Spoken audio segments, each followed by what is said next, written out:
샬롬. 샬롬. 한 주간 동안 안녕하셨나요? 오늘은 6월 4일입니다. 6월 달을 들어서 첫 번째 맞이하는 주일이에요. 저희들은 여기 푸놈펜에서 지금 예배를 드리고 있습니다. 오늘은 본문 사도행전 10장 1절에서 8절 말씀을 통해서 고넬료의 신앙과 인격이라는 제목으로 말씀을 나누려고 해요.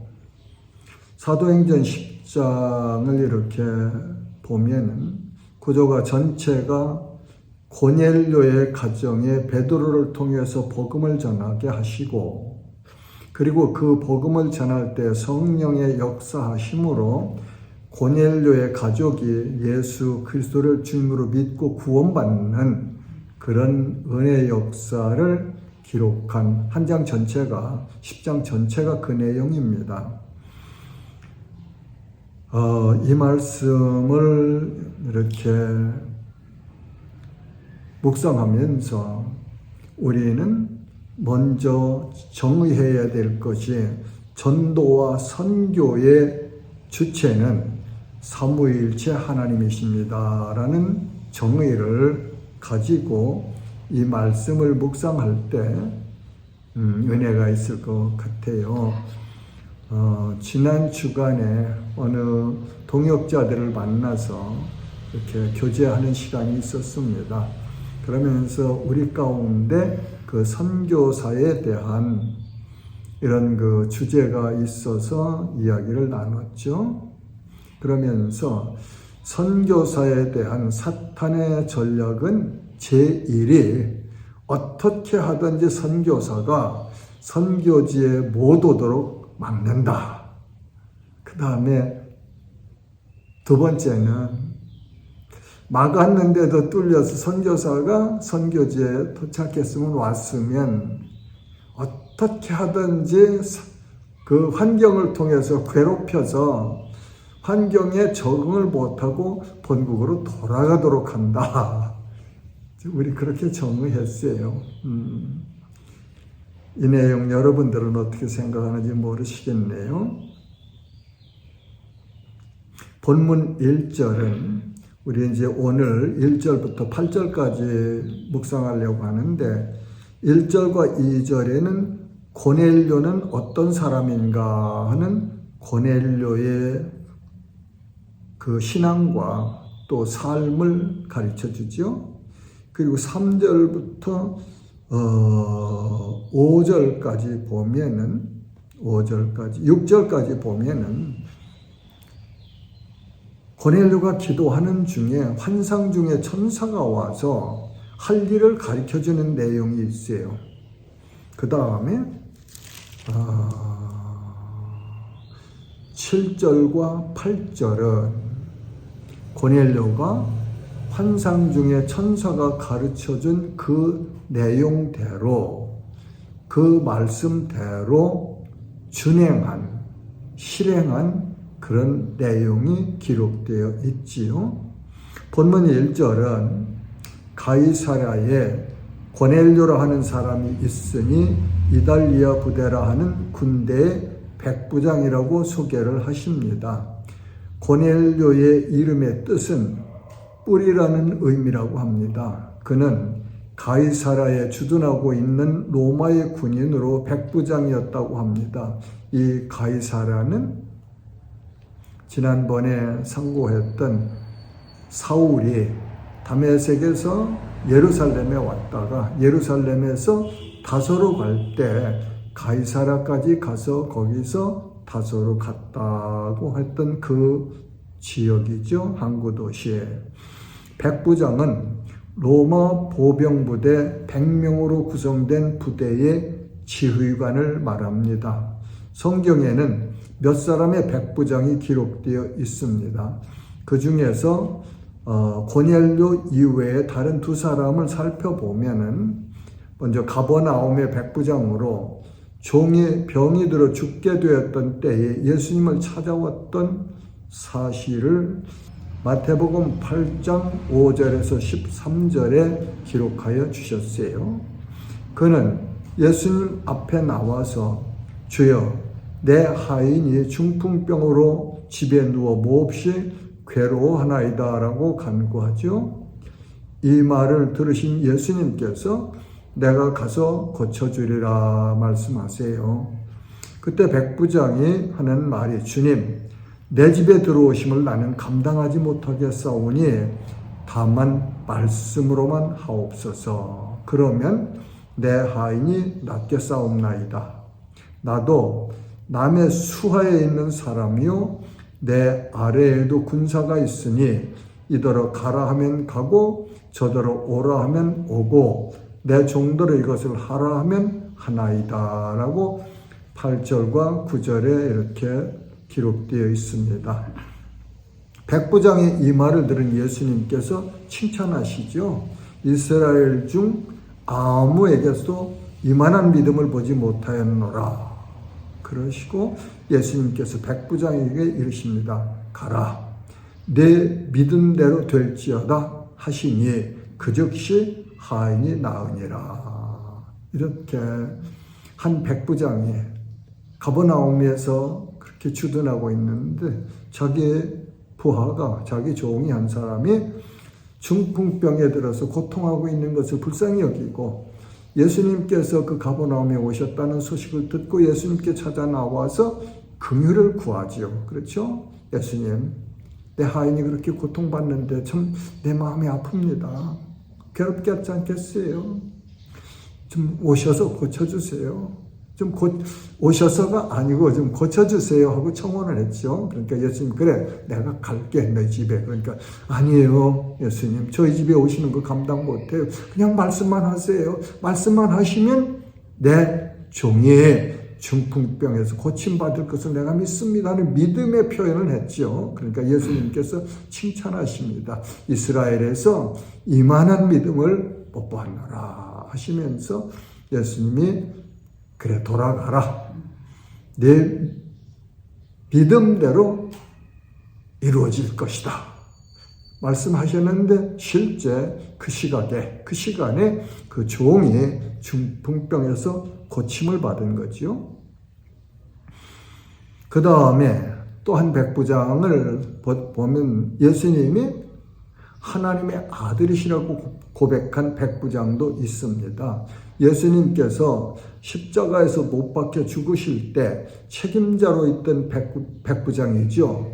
백부장과 및 함께 예수를 지키던 자들이 지진과 그 일어난 일들을 보고 심히 두려워하되 이는 진실로 하나님의 아들이었도다 하더라. 마태복음 27장 54절입니다.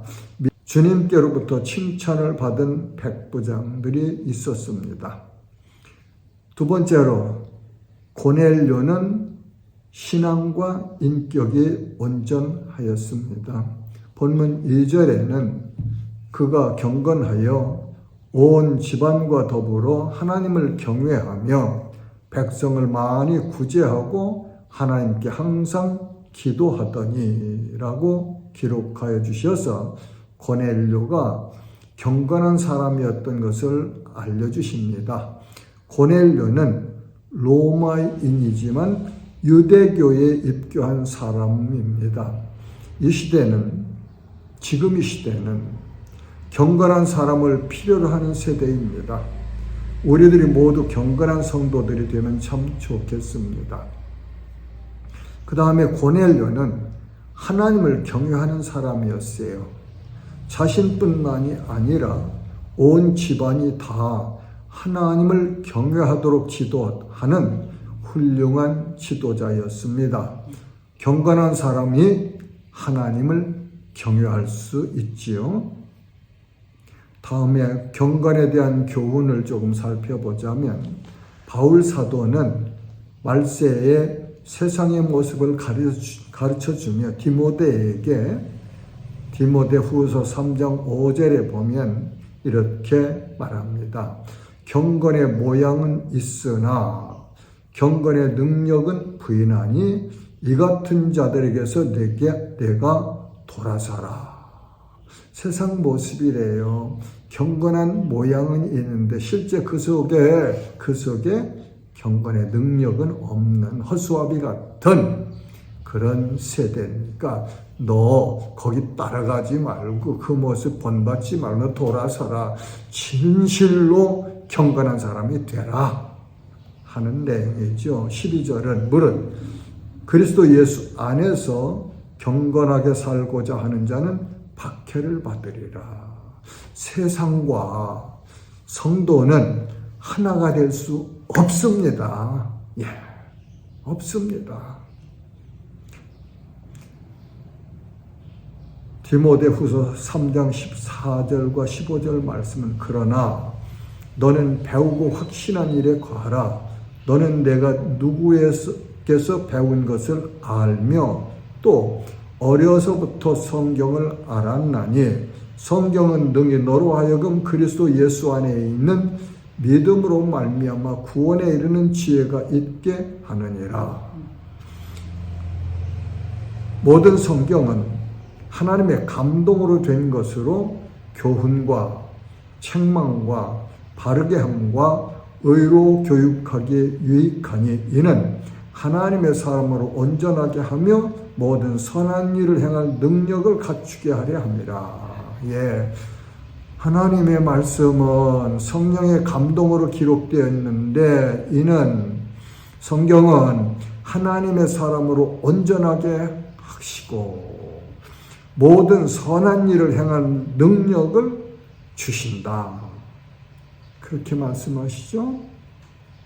그러므로 성도는 성경 말씀을 친근히 하며 말씀을 듣고 읽고 행하는 삶을 통하여 경건한 삶을 살 수 있습니다.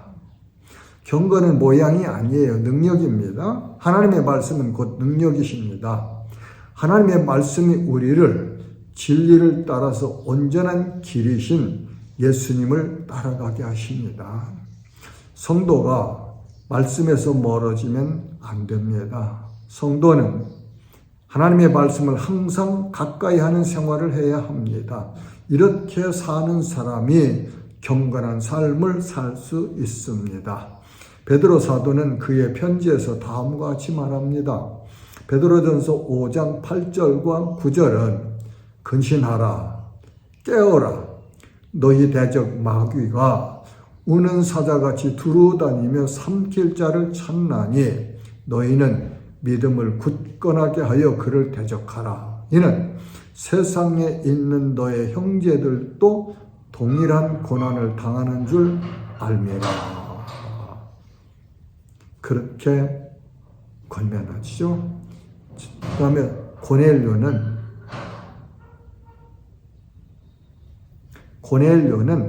백성을 많이 구제하였습니다. 고넬료는 이스라엘 백성을 구제하였습니다. 구제하는 성도, 구제하는 교회는 하나님을 기쁘시게 하고 있는 것입니다. 잠언 19장 17절은 가난한 자를 불쌍히 여기는 것은 여호와께 구워드리는 것이니 그의 선행을 그에게 갚아 주시리라. 잠언 11장 25절은 구제를 좋아하는 자는 풍족하여질 것이요 남을 윤택하게 하는 자는 자기도 윤택하여 지리라. 예수님께서는 주라 그리하면 너희에게 줄 것이니 곧 후히 되어 누르고 흔들어 넘치도록 하여 너희에게 안겨주리라고 말씀하십니다.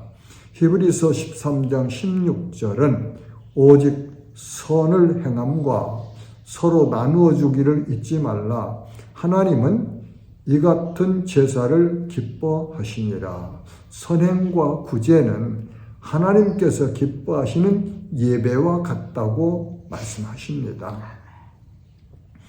그 다음에 고넬료는 항상 기도하는 신앙으로 살았습니다. 항상 기도하는 성도는 염려나 걱정을 할 필요가 없는 삶을 살 수 있습니다. 예수님께서 또 이 땅에 사실 때 40일을 금식하시며 기도하셨고 밤을 새우며 기도하셨습니다. 바울 사도도 항상 기도하는 삶을 살았습니다. 우리들도 기도해야 합니다. 주님께서 말씀하십니다. 시험에 들지 않게 깨어 기도하라. 말세를 살아가고 있는 성도들은 항상 깨어서 기도해야 합니다. 참으로 고넬료는 신실한 신앙으로 살고 고결한 인격으로 자기의 삶을 가꾸어 나가는 사람이었습니다. 우리들도 고넬료처럼 신앙과 인격을 지키고 가꾸어가는 삶을 사시면 참 좋겠습니다. 다음에 하나님께서 천사를 고넬료에게 보내셨습니다. 본문 3절은 하루는 제9시쯤 지금 시간으로는 오후 3시죠. 9시쯤 되어 환상 중에 밝히 봄에 하나님의 사자가 들어와 이르되 고넬료야 하니 4절은 고넬료가 주목하여 보고 두려워 이르되 주여 무슨 일이니까? 천사가 이르되 내 기도와 구제가 하나님 앞에 상달되어 기억하신 바가 되었으니. 놀랍죠? 그 이방인 로마 사람인 고넬료가 기도하는 중에 환상 중에 천사가 나타납니다. 그러면서 하는 말이 내 기도와 구제가 하나님 앞에 상달되어 기억하신 바가 되었으니 라고 말을 합니다.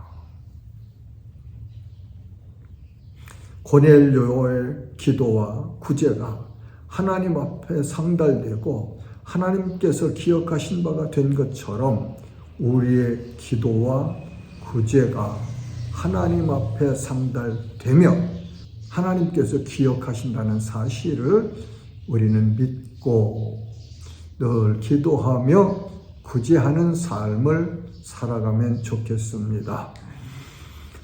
우리 기도가 하나님 앞에 상달된다는 것은 높으신 하나님의 보좌 앞에 올려진다는 의미지요. 요한계시록 8장 3절에서 4절 보면 또 다른 천사가 와서 제단 곁에 서서 금향로를 가지고 많은 향을 받았으니 이는 모든 성도의 기도와 합하여 보좌 앞 금제단에 드리고자 함이라.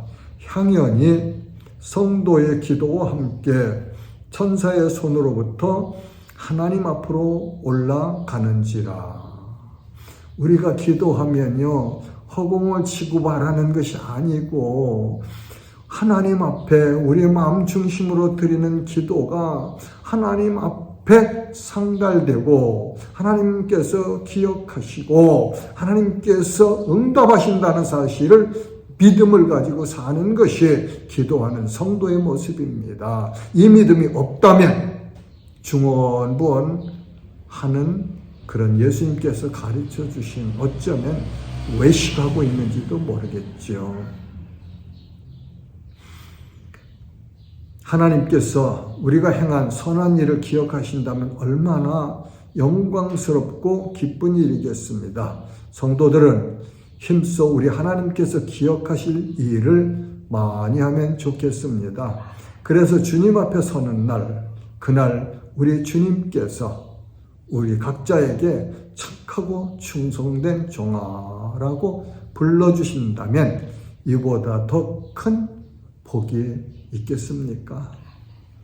다음에 천사가 고넬료에게 할 일을 가르쳐 주십니다. 본문 5절과 6절은 내가 지금 사람들을 욥바에 보내어 베드로라 하는 시몬을 청하라.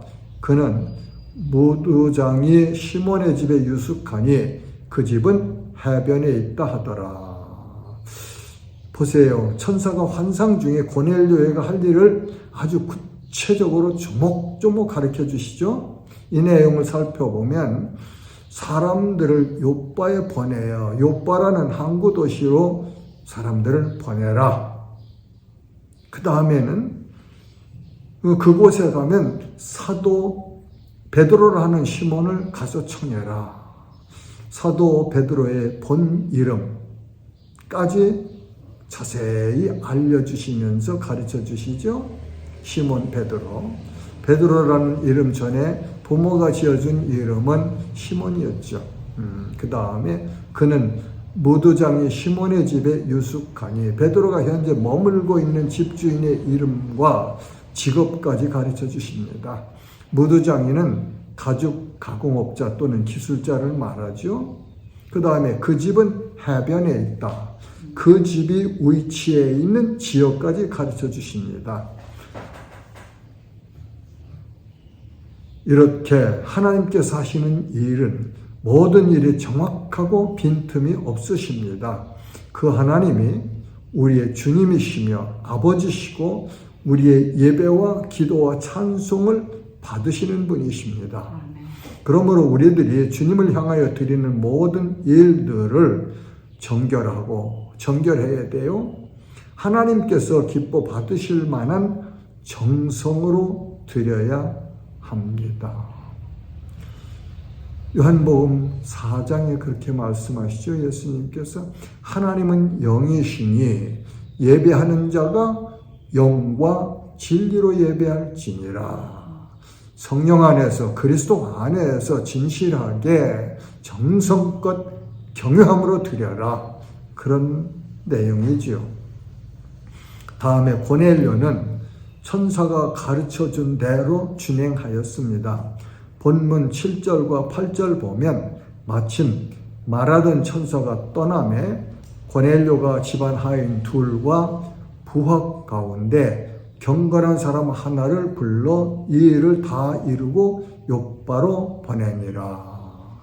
천사가 사람들을 보내라고 했죠. 복수지요. 그런데 고넬료가 세 사람을 보냅니다. 하인 둘과 자기 부하 한 사람을 택하여 세 사람을 보냅니다.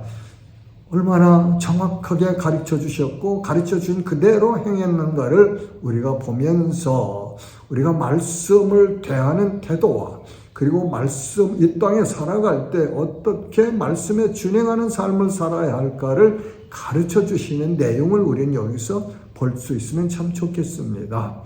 그 중에 한 사람, 자기 부하는 경건한 사람을 골라서 보냈네요. 고넬료가 경건한 사람이었고 고넬료의 부하 중에는 또한 경건한 사람이 있지요. 우리는 무리의 법칙이라는 사실을 알고 있습니다. 생명이 있는 곳에는 생명이 있는 자들이 모이고 사망이 있는 곳에는 죽은 자들이 모이고 죽은 자들이 모인 곳에는 까마귀가 모여든다는 그런 말씀을 우리가 알지요. 사랑하는 지체 여러분, 구원은 하나님의 은혜로 받습니다. 구원은 믿음으로 받습니다. 이 구원받는 믿음은 하나님께서 선물로 주십니다. 그래서 은혜 구원입니다. 저는 이제까지 성경을 배우고 보고 연구한 결과로 구원은 하나님의 절대 주권이시며 그 구원은 우리에게 주시는 하나님의 선물이다. 그래서 은혜 구원이다. 사람이 어떤 노력으로도 구원은 이룰 수 없다 하고 정의를 합니다. 자, 그럼 이렇게 하나님의 은혜를 입어서 우리가 구원을 받았어요. 하나님 자녀가 되었어요. 성도가 되었어요. 거룩한 자가 되었어요. 교회가 되었어요. 그러면 그 다음 구원받은 이후에는 본질이 거룩하신 하나님의 자녀가 되어 거룩한 존재가 된 것입니다. 이런 사람은 그들의 삶에서 경건한 모습이 이루어져야 합니다. 경건하게 살으려면 하나님의 말씀에 순종하는 삶을 살아야 합니다. 하나님의 말씀을 따라 살아야 합니다. 반드시 철저하게 하나님의 말씀을 따라 살아가는 성도들이 하나님을 경외하는 사람입니다. 성도는 세상의 빛입니다. 성도는 세상의 소금입니다. 이 본분 역할을 온전히 감당하는 삶이 곧 경건한 삶이 될 것입니다. 우리들도 고넬료처럼 경건하여 하나님을 경외하는 삶을 삽시다. 이것이 하나님을 기쁘시게 하는 삶이죠. 선행과 구제할 일을 만났을 때 외면하지 말고 적극적으로 행하는 삶을 사시기를 도전하며 어젯밤에 들어온 소식 중 하나를 잠시 나누려고 합니다. 깜뽕짬이라는 도시에 가면 쓰레기 하치장이 있는데 그 하치장에서 재활용품을 주워서 경제를 이루며 살아가는 주민들이 있다고 해요. 저는 가보지는 못했습니다. 한 선교사님이 그 지역에 들어가서 복음을 전해서 여러 가정들이 얼마나 되는지는 수는 모르겠습니다만 그곳에서 예배를 드리는 예배 공동체를 이루었다고 해요. 그런데 어제 그곳에 불이 났답니다. 소방차, 쓰레기차도 몇 대가 소실됐고 화상을 입어서 병원에 입원한 사람도 몇 사람이 있고 집이 다 전소되어서 아무것도 가지고 없는 빈털터리가 된 성도들의 그 애통하는 모습을 보면서 참 어렵습니다 하는 소식을 들었어요. 그러면서 혹여라도 이 고통받는 동역자, 지체들을 돕고 싶은 마음이 있으면 사용하세요 하고 은행 계좌를 이렇게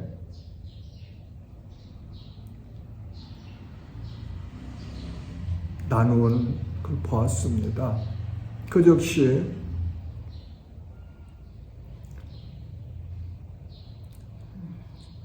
작은 사랑이라도 긍휼이라도 나누고 싶어서 디바이스를 붙들고 이렇게 계좌 유치를 하려고 해보니까 잘 안 되대요. 오늘 아침에도 또 출하했는데 안 되대요.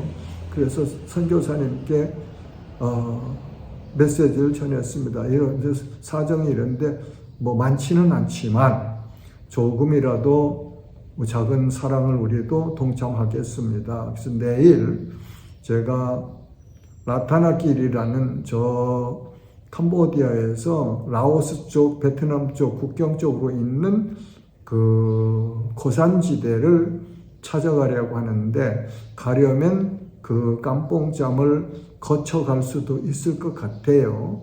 그래서 가는 길에 만날 수 있으면 만나서 우리 교회, 푸놈펜 새생명 교회와 또 우리 내외가 이렇게 작은 정성을 모아서 선교사님에게 전달하려고 그렇게 우리의 계획을 말씀드렸습니다.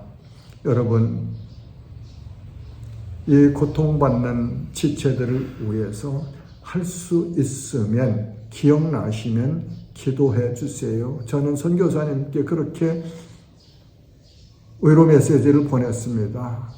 우리가 믿는 하나님은, 우리 아버지신 하나님은 불가능을 가능케 하시는 하나님이시잖아요. 우리의 말 중에 전화위복이라는 말도 있는데 하나님께서 선을 이루어 가실 줄을 믿고 위로하고 싶습니다. 함께 기도해 주시면 감사하겠습니다. 샬롬.